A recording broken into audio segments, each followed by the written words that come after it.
పుష్పమేనియా ఇప్పట్లో తగ్గేది కాదు. అంతకు మించిన సినిమా వచ్చే వరకు అస్సలు తగ్గేదేలే మేనరిజాన్ని గుర్తు చేసుకుంటూనే ఉంటారు జనాలు. లేటెస్ట్ గా పుష్ప త్రీక్వెల్ గురించి వార్తలు వస్తూనే ఉన్నాయి.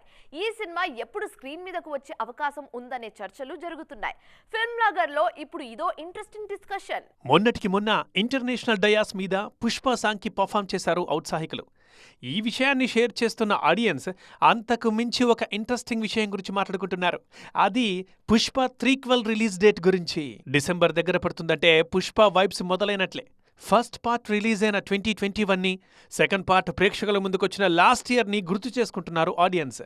నెక్స్ట్ పార్ట్ ఎప్పుడు రావచ్చు అనే దాని మీద డిస్కషన్ షురూ అయింది. 2028లో పుష్ప 3 ఉంటుందని ఆ మధ్య చెప్పుకొచ్చారు మేకర్స్. అయితే ఐకాన్ స్టార్ ఇప్పుడు అట్లీ సినిమాతో బిజీగా ఉన్నారు. ఇంటర్నేషనల్ లెవెల్లో తెరకెక్కే ఈ సినిమా ఎప్పుడు పూర్తవుతుంది, ఆ తర్వాత బన్నీ ఎప్పుడు ఫ్రీ అవుతారు అన్న విషయం మీద క్లారిటీ రావాల్సి ఉంది. మరోవైపు సుకుమార్ కూడా బిజీగా ఉన్నారు. ప్రస్తుతం పెద్ది మూవీ చేస్తున్న రామ్ చరణ్ అది పూర్తయ్యాక సుకుమార్ సెట్స్కి రావాలి. ఈ సినిమా పూర్తయిన తర్వాత సుకుమార్ ఇమీడియట్గా పుష్ప త్రీక్వెల్కి హాజరవుతారా లేక ఇంకేమైనా ప్లాన్స్ ఉన్నాయా అన్నది ప్రస్తుతానికి సస్పెన్స్.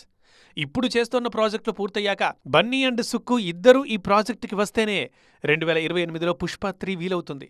లేకపోతే మాత్రం ఇంకా కొన్నేళ్లు ఆగక తప్పదన్నది డిస్కషన్స్లో తేలుతున్న విషయం.